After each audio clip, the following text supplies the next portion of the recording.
Dan kita tahu betul bahwa ATR, BPN, kemudian juga KPK ini bekerja sama dengan Pemda itu untuk melakukan pilot projecting terlebih dahulu. Ada 3 provinsi yang dipilih, koreksi kalau saya salah, ini ada Sulawesi Tenggara, Sulawesi Utara, dan juga Sulawesi Selatan. Nah, mungkin saya tanya dulu, sebenarnya kenapa 3 provinsi itu yang dipilih? Ini yang memilih KPK dan ATR BPN bersama tentu ya? Itu komitmen, Mbak. Itu yang kami sampaikan ke Kementerian ATR waktu kami diskusi. Jadi mau milih yang mana nih? Yang kepala daerahnya punya komitmen kuat dong gitu. Kenapa? Ya nggak akan jalan kalau nggak ada komitmen. Nah itu yang utama. Ini yang membuat kami di Kementerian ATR BPN kalau terkait dengan 9 program ini, tentu kami yang sebagai pengampunya untuk pelayanan ini semua. Kami di pusat dan di daerah ada tangan-tangan kami melalui BPN di kabupaten kota dan provinsi. Dengan sinergitas ini, dengan semangat kolaborasi ini dan sudah dilakukan di 3 provinsi ini, Sulawesi Utara, Sulawesi Tenggara, Sulawesi Selatan, sudah dilakukan kick off di sana juga. Dan saya mendapatkan laporan dari tim yang melaksanakan ini, alhamdulillah hasilnya juga sangat baik. Kopi sudah ditambah, kursi pun juga sudah ditambah. Narasumber yang tadi saya janjikan sebelum jeda juga sudah hadir di atas panggung bersama kita semua. Saya sapa terlebih dahulu ada Gubernur Sulawesi Selatan, Pak Andi Sudirman Sulaiman. Selamat sore, pagi, siang, sore, Pak Andi. Pagi, siang, sore, Mbak Diana. Oke, sehat Pak. Jauh-jauh datang dari Sulawesi Selatan, kita berikan tepuk tangan, mungkin yang nonton juga boleh ya. Terima kasih Bapak sudah hadir memenuhi undangan teman-teman ATR BPN. Kemudian saya juga sapa langsung ada Pak Denny Mangala, Asisten Pemerintahan dan Kesejahteraan Rakyat dari Pemprov Sulut. Terima kasih Pak Denny sudah jauh-jauh datang kemari. Selamat siang Mbak Diana. Terima kasih, kita berikan tepuk tangan lagi juga. Oke, terima kasih ada Pak Andi dan juga Pak Denny. Di samping itu juga masih hadir bersama kita juga ada Pak Osi dan juga Pak Edi. Semoga belum ngantuk dan belum bosan karena sudah ada kopinya. Masih kuat. Aman. Saya yang nggak kuat kayaknya Pak kalau sudah coba. Oke, sebelum kita bahas yang secara lebih terperinci, teknis, sebelum tadi Pak Andi dan juga Pak Denny datang, ini kita sebenarnya sudah banyak bicarakan soal Pemda ini menjadi motor utama, menjadi eksekutor dari 9 program kerjasama ATR BPN dan juga KPK.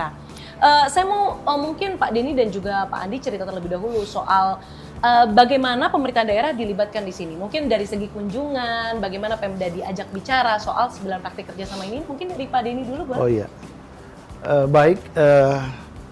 Yang pertama memang pada bulan Mei yang lalu, ya, atas inisiasi dari Kementerian ATR BPN dan KPK, nah, sudah dilaksanakan rakor di Sulawesi Utara. Sudah ada rakornya. Nah, rakor ini dihadiri oleh Bapak Gubernur, termasuk Bupati Wali Kota se-Sulawesi Utara hadir semua, Pak. Kemudian ada BPN juga hadir di sana.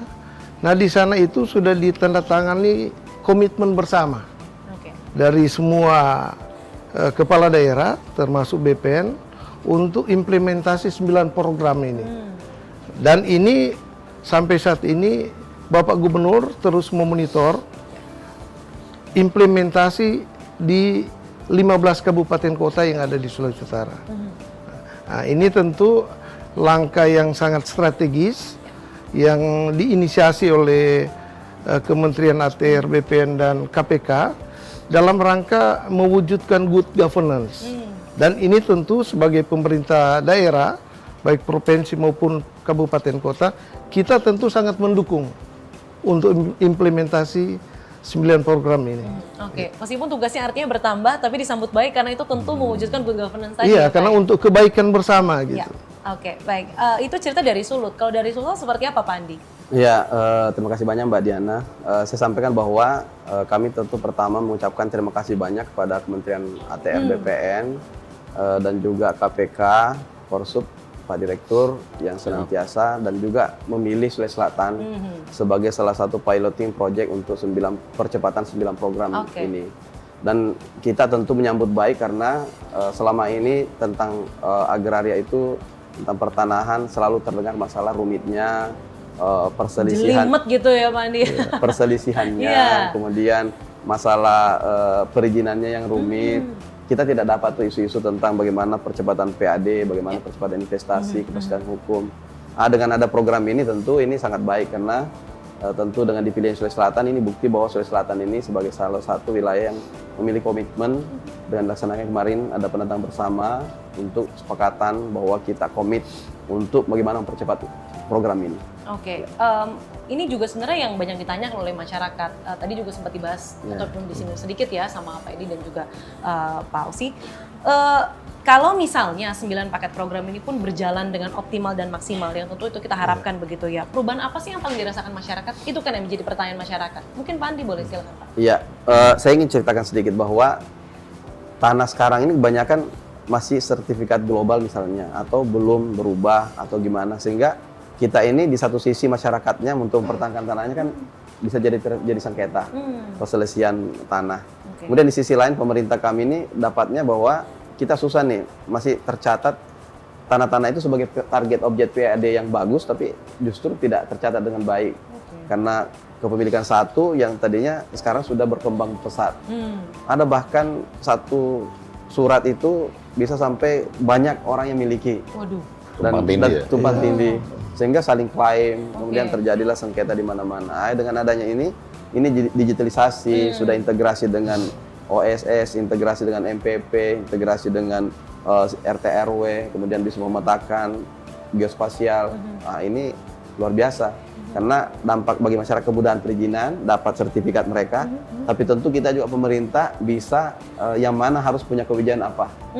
Dapat haknya tapi kewajibannya juga tentu lebih mudah dan lebih pasti. Ada kepastian. Ya, penurunan konflik ya Pak. Itu juga paling penting. Itu yang paling penting di masyarakat sering terjadi. Iya benar-benar. Tentu kan karena kalau bicara soal konflik ataupun sengketa lahan itu urusannya panjang ya Pak. Kita tahu betul juga di masyarakat banyak juga yang menjadi berita seperti misalnya artis-artis juga banyak yang speak up, kemudian rakyat biasa juga banyak sekali deretan sengketa lahan yang ujungnya ya memang harus ada goodwill dari pemerintah dan juga pusat maupun daerah begitu ya untuk menyelesaikan hal itu, salah satunya lewat 9 paket program ini. Itu cerita dari Sulsel. Kalau di Sulut seperti apa sih Pak? Apa dampaknya buat masyarakat? Entah itu yang sudah terjadi ataupun yang mungkin disasar oleh Pemprov Sulut. Iya. Pertama bagi masyarakat, selama ini kan layanan untuk contohnya untuk pertanahan layanan sertifikat. Nah ini minta maaf Pak Wamen masih banyak keluhan. Ini prosedurnya, kemudian ada pihak-pihak yang memanfaatkan itu ya. Nah tetapi dengan 9 program ini ya, kemudian mengintegrasikan dengan mall pelayanan publik, ini tentu akan memudahkan masyarakat untuk memperoleh layanan sertifikat misalnya. Mereka tidak perlu lagi misalnya menggunakan calo atau tunggu berlama-lama untuk memperoleh itu. Cukup lewat misalnya gadget dia bisa monitor itu sudah di mana, ya, kapan selesainya dia bisa monitor. Dan ini sangat memudahkan. Baru kemudian yang kedua tentu bagi pemerintah daerah, selama ini contohnya transaksi jual beli tanah. Nah, Pemda itu di transaksi jual beli tanah kan ada yang namanya BPHTB yang masuk ke PAD. Nah, banyak kasus terjadi transaksinya itu di atas harga tanah tapi yang dilaporkan di bawah. Nah, ini tentu kan merugikan daerah.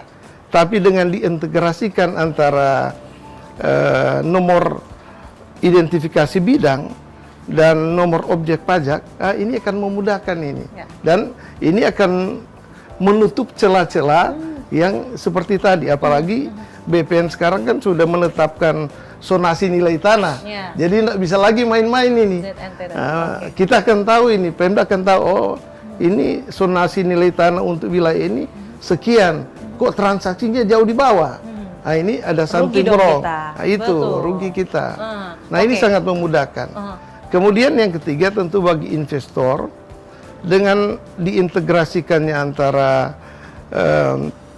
OSS dan RDTR ini tentu akan memudahkan investor untuk nanti dia akan menanamkan investasi di daerah. Dia akan tahu, oh ini tanah ini clear and clean dia. Kemudian dia akan tahu, oh ini tanah ini zonasinya nilainya sekian. Anda bisa dipermainkan lagi. Ini program ini intinya sangat membantu bagi pemerintah, bagi investor, termasuk bagi masyarakat. Menimbulkan rasa aman bagi masyarakat maupun juga investor. Iya. Karena itu penting sekali untuk menggerakkan roda ekonomi di daerah-daerah. Betul. Oke, tentu kan ini bukan hal yang mudah begitu, tapi ini bukan baru dilakukan. Tadi Pak Wamen juga menyampaikan, ini sebenarnya program sudah terus dilakukan, tapi 9 ini dikerucutkan untuk menjadi atensi di 3 provinsi pilihan tadi. Saya mau tanya dulu, kendalanya ketika komitmen itu dilakukan, ini menjadi atensi besar, ada tidak hambatan yang mungkin dilakukan ataupun dihadapi oleh teman-teman di daerah? Mungkin dari Pak Andi? Yang dihadapi biasa memang kita itu persoalan karena ini lintas sektor ya. Terkait misalnya penyelesaian lahan-lahan aset ataupun ada tentang agraria ya. Ini kita ini sudah ada solusi, salah satunya sini GTRA. Kami baru saja kemarin melaksanakan, kita laksanakan hari Jumat kemarin, hari Kamis itu Rabu kita laksanakan GTRA, gugus tugas reforma agraria.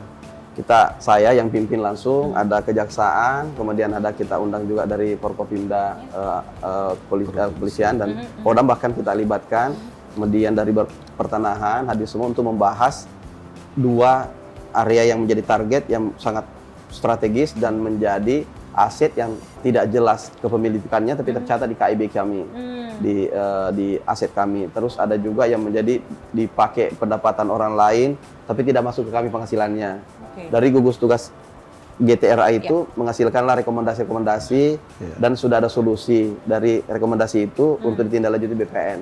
Dan Kakanta BPN Kota Makassar akhirnya sangat setuju dan ini sangat mudah lagi. Tinggal dikerucutkan, tinggal kita daftarkan kembali untuk KIB-nya, nomor asetnya, kemudian penguasaan fisik itu sudah cukup untuk kemudian diterbitkan hak pakainya. Ini salah satu program dari 9 itu ada GTRA, yang kemudian sebagai penyelesaian konflik dan ini kita sudah lakukan untuk 2 objek untuk tahun bulan ini ya.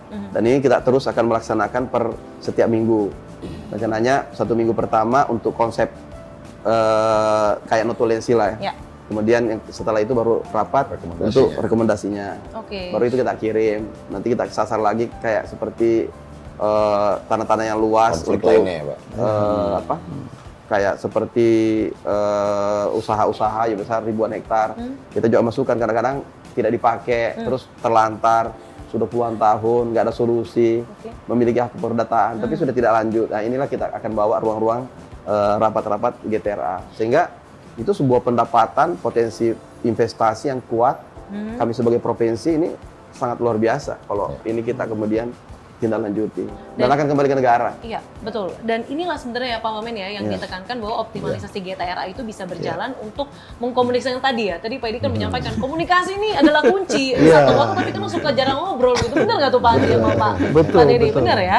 Nah, sehingga GTRA ini jadi suatu wadah begitu ya untuk penyelesaian konflik dan memaksimalkan tadi pendapatan dan potensi investasi tadi ya. Apalagi didampingi langsung dari Pak Wamen. Ya kita terus terang Mbak Diana senang dengar success story walaupun ini program awal tapi langsung seperti Gubernur Sulsel langsung memahami bagaimana GTRA ini sangat berpengaruh dan ternyata betul pada saat ini dilakukan bisa mencarikan solusi. Ya mungkin tidak semua akan bisa diselesaikan dengan cepat tapi paling tidak kita cari lagi prioritas mana yang ingin diselesaikan, forumkan lagi dengan GTRA sehingga semuanya punya kebebasan untuk berpendapat apa pandangan-pandangannya disimpulkan nanti dijalankan oleh yang hadir di situ. Jadi ini GTRA lalu integrasi NEB-NOP. Jadi saya pikir inilah semangat akselerasi yang ingin kita lakukan dan ingin kita capai dari program ini. Tadi kan baik dari Pak Denny dan juga Pak Andi menyampaikan ini penerimaan kita ataupun potensi investasinya itu cukup berdampak loh. Mungkin bisa digambarkan secara nyata mungkin Pak Denny terlebih dulu soal sebenarnya seberapa 9 program ini bisa menyederhanakan administrasi sehingga berdampak pada pendapatan daerah. Mungkin ada angkanya Pak, bertambah berapa atau mungkin potensi yang dilihat. Silakan Pak Denny. Iya, memang kalau menyebut angka kan kita masih hitung-hitungan. Tentu karena masih karena berjalan. Kan baru kita komitmen bersama di bulan Mei ya. Tapi sebelum itu tentu memang saya harus sampaikan setelah rakor itu kita kan potret di Sulawesi Utara untuk integrasi program yang tadi Pak Wamen sampaikan itu harus ada mall pelayanan publik. Nah Kita di Sulut ada 9, jadi kita masih ada target 6 ke depan Pak Wamen. Dan Bapak Gubernur, Bapak Majen TNI Purnawirawan Julius Silvanus itu mengendorse Bupati Wali Kota untuk secepatnya itu menyiapkan itu. Ya, supaya nanti juga ini kan akan memudahkan masyarakat. Nah, ke depan tentu setelah semua ini terwujud, kita harapkan itu PAD masing-masing daerah, baik kabupaten kota maupun provinsi, dia akan meningkat. Seberapa besar itu, ini masih dalam hitung-hitungan karena baru dimulai ini, gitu. Oke, baiklah. Mungkin saya beralih ke Pak Edi. Takutnya Pak Edi ngantuk nih, kebanyakan dirinya nih nanti ya. Serius Saya ini. mention dulu. Serius mendengarkan nih. Pak Edi mengawasi dan mengamati. Porsinya ya. Oke, Pak Edi, ini kan sudah disampaikan 9 praktik kerjasama ini, kemudian praktik di lapangannya juga, alhamdulillah puji Tuhannya teman-teman di daerah di 3 provinsi ini sudah memahami, satu kepala, satu pikiran. Menurut Anda, setelah ini harus ada apa? Kan Anda di luar mengawasi begitu ya, harus ada percepatan seperti apa yang dilakukan supaya teman-teman di wilayah ini juga, tadi ada kendalanya beberapa begitu ya, yang sebenarnya harusnya bisa diselesaikan dengan komunikasi, yang harus dilakukan supaya semakin menambah pendapatan daerah dan lain sebagainya.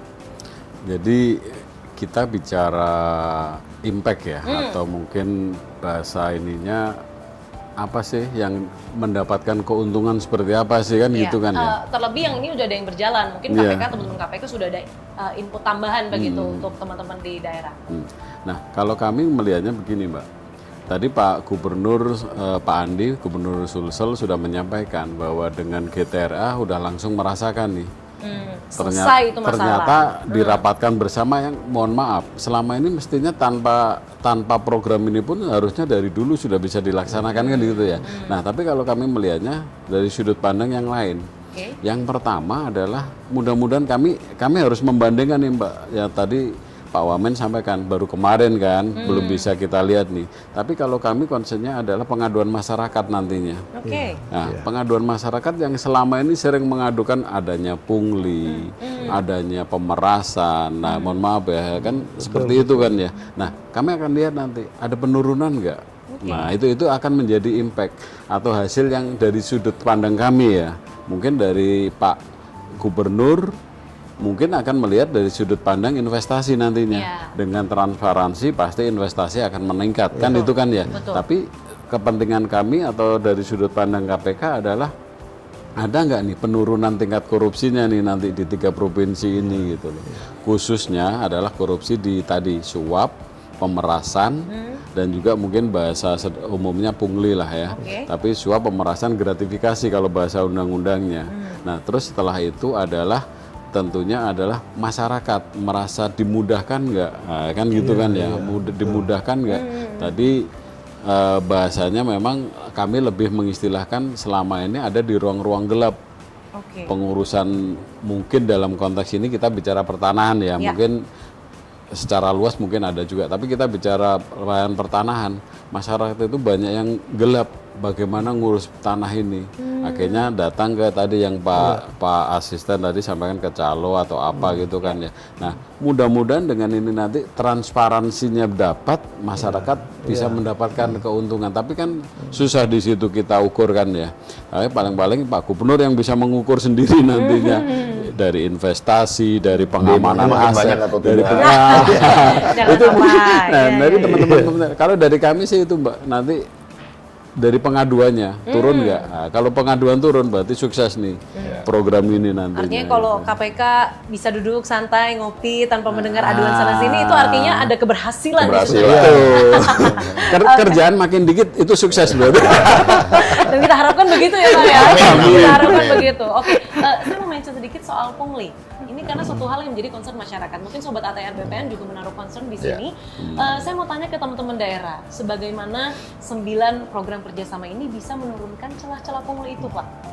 Ya, ini kan kalau sudah ada sistem digitalisasi, biasanya kita kan sudah bisa online.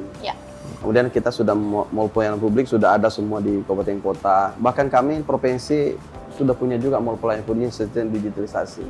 Sehingga kita bisa melihat di situ bahwa terjadi proses-proses yang secara digital, agak tidak lagi tatap muka, tidak lagi harus ketemu, telepon dan sebagainya. Itu tinggal mengisi saja.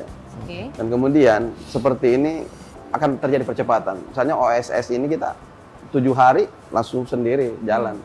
Setuju tidak setuju jalan dia. Kalau area-area yang tidak beresiko. Ada tingkatannya. Tentu ini akan membuat image pada masyarakat bahwa ini mudah. Selama ada MPP sekarang ini, apalagi kalau sudah integrasi dengan pertanahan ini, pasti masyarakat akan senang. Karena ini akan memudahkan masyarakat untuk mendapatkan haknya. Yang kedua, dampak yang kami dapat itu, kalau nanti ini salah satu GTRA kita ini yang bahas kemarin ini, nilainya 1 triliun, Mbak. Kalau ini nanti kita bisa berhasil untuk sertifikat standar provinsi, itu sebuah capaian yang besar yang dimotori oleh BPN, ATR, dan KPK pendampingan. Tentu kami yang dapat manfaatnya. Bahwa kami punya lahan yang selama ini tidak memiliki alasak, tapi tidak kemudian terjadi sengketa, dicari jadi pendapatan orang lain.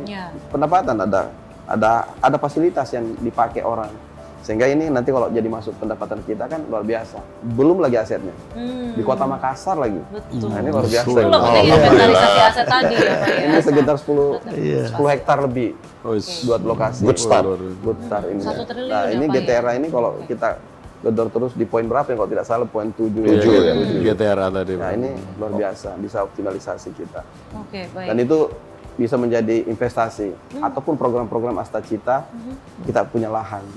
Yang semua di wilayah Indonesia agak kesusahan lahan kan.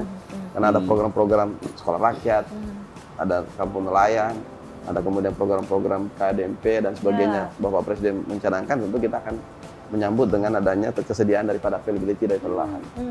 Ada sekolah Garuda, sekolah unggul, dan semuanya itu untuk daerah. Menarik sekali. Karena bagaimana sebuah langkah ataupun komitmen kecil itu bisa berdampak uangnya seabla-abla Pak. Maksudnya 1 triliun untuk 1 sertifikat. 2 lokasi. 2 lokasi. Ini luar biasa. Good start seperti yang Pak Wamen sampaikan. Kalau di Sulut Pak, tadi kan banyak mention soal mall pelayanan publik. Kemudian sebenarnya Pemprov pun juga sudah memetakan begitu ya. Ini stigma di masyarakat kalau ngurus sertifikat dan lain sebagainya itu pasti jelimet. Nah, hal-hal yang ada di 9 praktik program atau praktik kerjasama ini, bagaimana bisa pelan-pelan membantu menghapus stigma tersebut kalau di Sulut? Iya. Jadi kan setelah ada komitmen bersama seluruh kepala daerah yang saya sampaikan tadi dengan dan semuanya BPN, pasti menyanggupi dong Pak. Iya. Ya, kalau nggak sanggup nanti kan, Pak Gubernur marah ya. Setelah itu kan langsung dipublish. Oke. Nah, dipublish itu masyarakat dia tahu, ternyata sini sudah ada layanan pertanahan itu yang online. Oke. Nah, dengan begitu kan stigma-stigma selama ini bahwa berbelit-belit, harus melalui calo, ini akan terhapuskan. Karena tidak ada lagi yang tadi Pak Gubernur sampaikan face to face untuk memperoleh pelayanan. Semua serba digital. Dan ini pasti akan didukung oleh semua masyarakat. Ini kan tugas kita adalah membangun public trust. Langkah strategis dari BPN, ATR sama KPK ini adalah upaya untuk mewujudkan public trust itu. Oke, Mungkin baik. itu. Karena fakta membawa pada kebenaran, kebenaran membawa pada trust itu ya, kepercayaan itu. Dan itu yang sedang dibangun lewat ini yang program sementara itu. dibangun, Oke. betul. Terakhir kita masuk ke closing vision ataupun hal-hal yang mungkin akan dilanjutkan ke depannya yang tentu sudah baik ini. Kalau misalnya kerjasama ini berhasil lah, katakanlah 3-5 tahun ke depan, seperti apa tata kelola pertanahan dan juga iklim investasi yang ingin Bapak-bapak ini sebagai pemimpin di daerah masing-masing ingin Anda lihat di wilayah Anda masing-masing? Dari Pak Andi dulu silakan. Kita berharap ketika pelaksanaan ini akan kemudian terjadi kemudahan-kemudahan masyarakat, ada kepastian terhadap pembangunan, investasi, dan kemudian pendapatan-pendapatan bagi kami. Termasuk masyarakat kami juga tidak segan-segan lagi untuk investasi untuk membangun baik secara persorangan maupun secara korporasi. Yang kedua, kami berharap bahwa yang selama ini sudah terjadi konflik, sudah ada solusi-solusi karena pemetaannya jelas. Apalagi kalau sudah berbasis geospasial ya, ini per 5.000. Satuan ini sudah semakin jelas, clear, bisa melihat sampai yang paling detail. Sudah ada RDTR, rencana detail tata ruangnya sudah jelas. Bahwa mereka ini bisa melihat sampai yang sekecil-kecilnya untuk daerah mana peruntukan apa, dan pemiliknya siapa. Kemudian itu kan semuanya bernilai uang, karena kekayaan negara termasuk daerah ada dua sisi, baik uang maupun aset. Ya. Kalau kami tidak bisa memiliki banyak uang dalam bentuk money cash-nya, cash in itu, maka aset yang banyak juga termasuk adalah harus dikelola. kelola. Kalau sudah jelas status legal standing-nya, maka dia akan menjadi sebuah aset kekayaan yang kemudian menjadi kepercayaan untuk melaksanakan sebuah program-program pembangunan, dan ini akan menjadi neraca kami akan bagus ke depannya. Sehingga kami juga sebagai daerah itu bahwa memiliki kekuatan-kekuatan ekonomi karena ditopang dengan kekayaan yang lebih kuat, seperti itu. Tentu kekayaan itu yang nantinya juga berdampak pada kesejahteraan masyarakat itu sendiri, karena digunakan dari dan untuk masyarakat. Ya, karena masyarakat sekarang kan, kita tahu lah masyarakat banyak disibukkan dengan hanya mempertahankan tanahnya sendiri. Nah, ini kan jangankan tanah negara ya, tanah-tanah pribadi saja ini juga sangat rumit, balik nama dan sebagainya. Ini kemudahan-kemudahan seperti ini tentu sangat baik karena sudah jelas siapa memiliki yang mana.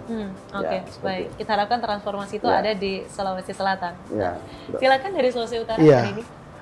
Untuk Sulawesi Utara, pemerintah pusat kan sudah menetapkan 2 kawasan ekonomi khusus di Sulawesi Utara. Satu itu namanya Kek Likupang. Itu Kek Likupang itu adalah kek pariwisata super prioritas dari 5 di Indonesia. Nah, salah satu itu di Sulawesi Utara di Kek Likupang. Yang kedua itu namanya Kek Bitung. Nah, ini 2 kek ini adalah pusat pertumbuhan ekonomi baru di wilayah Sulawesi Utara.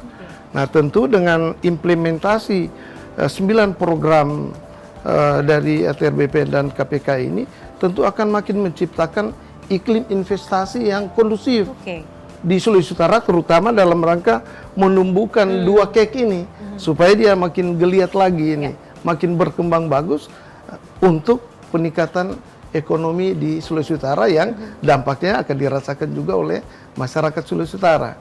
Dan itu yang menjadi visi Pak Gubernur, memajukan Sulawesi Utara. Sulawesi Utara maju, sejahtera dan berkelanjutan di pintu gerbang Asia Pasifik. Amin, amin paling serius Pak itu untuk Amin. itu ya. Oke, saya mungkin beralih ke Pak Edi terlebih dahulu, nanti Pak Osa sebagai penutupnya ya Pak, boleh silakan Pak. Harapannya ketika, kalau tadi kan di daerah masing-masing, tentu harapan KPK 3-5 tahun ke depan untuk 9 program kerjasama ini. Jadi yang pertama tentunya langkah berikutnya Mbak ya. Jadi dengan di-trigger oleh 3 provinsi ini diharapkan next ke provinsi yang lain, itu tentunya ya. Dengan next ke provinsi yang lain, mungkin masing-masing provinsi ya mudah-mudahan sih tadi Pak Gubernur memberikan contoh ya, bisa dengan konteks yang baik ya Pak ini ya Pak ya. Itu jadi mendapatkan hasil yang ya sesuai kondisi daerah masing-masing lah ya, karena kan pasti berbeda-beda kan kondisinya. Nah, dari sisi kami tentunya harapan yang paling utama adalah meningkatnya pelayanan publik dan juga meningkatnya pengelolaan aset, khususnya aset tanah ya. Yang ini yang paling penting Pak, yang bebas dari tindak pidana korupsi. Nah, itu fokus di kaminya. Jadi manfaat ya mudah-mudahan benar-benar dinikmati atau dirasakan oleh pemerintah daerah dan khususnya masyarakat secara umum. Tapi kalau dari kami konsennya mudah-mudahan pelayanan kepada masyarakat, pelayanan publik kepada masyarakat dan juga pengelolaan aset tanah bebas dari tindak pidana korupsi. Itu Mbak. Oke, baik. Terima kasih Pak Deni. Sama-sama. Silakan Pak Osi. Baik Mbak Diana, terima kasih banyak. Jadi pertama yang ingin saya sampaikan adalah bahwa 9 program kerjasama kami dengan KPK dan juga seluruh pemerintah daerah ini tentu sejalan dengan apa yang menjadi harapan dari Bapak Presiden Prabowo Subianto untuk menghadirkan satu pemerintahan yang bersih, yang akuntabel, tapi juga memberikan kemudahan bagi masyarakat. Dan inilah kemudian kita bisa lihat beberapa dampak kecil yang sudah mulai dimunculkan. Yang kedua yang ingin saya ingatkan dalam forum ini adalah tentu transformasi ataupun perubahan ke arah yang lebih baik itu akan membutuhkan effort yang tinggi. Tidak semudah membalikkan telapak tangan. Tidak akan berjalan secara instan. Ada upaya konsisten yang harus kami lakukan dari sisi kementerian, dibantu oleh KPK dan tentunya pemerintah daerah. Kami juga mengajak agar terus kukuh, konsisten tegar untuk kemudian terus berupaya untuk menghadirkan, karena ini apapun yang kita hadirkan adalah untuk kebaikan masyarakat. Jadi tentunya ini adalah pahlawan-pahlawan kami yang ada di daerah, yang berada di garda terdepan, kami berterima kasih. Tapi mudah-mudahan kita semua punya semangat pantang menyerah terkait hal ini. Perubahan mindset, perubahan transformasi, budaya, culture, ya ini tentu membutuhkan waktu, tapi mudah-mudahan akselerasi ini bisa kita lakukan. Dan tujuan akhir yang ingin kita harapkan tentunya pada saat masyarakat bisa tertawa, datang ke kantor-kantor pertanahan, datang ke kantor gubernur, ke kantor bupati, wali kota, menyampaikan bahwa proses sertifikasi kami sekarang lebih mudah, Pak. Sekarang alhamdulillah lebih baik.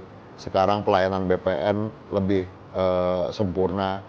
Inilah yang kami harapkan. Yang kedua juga investor datang ke daerah-daerah tanpa harus bertatap muka dengan banyak orang, bisa melakukan kegiatan bisnisnya, menyelesaikan proses perizinannya.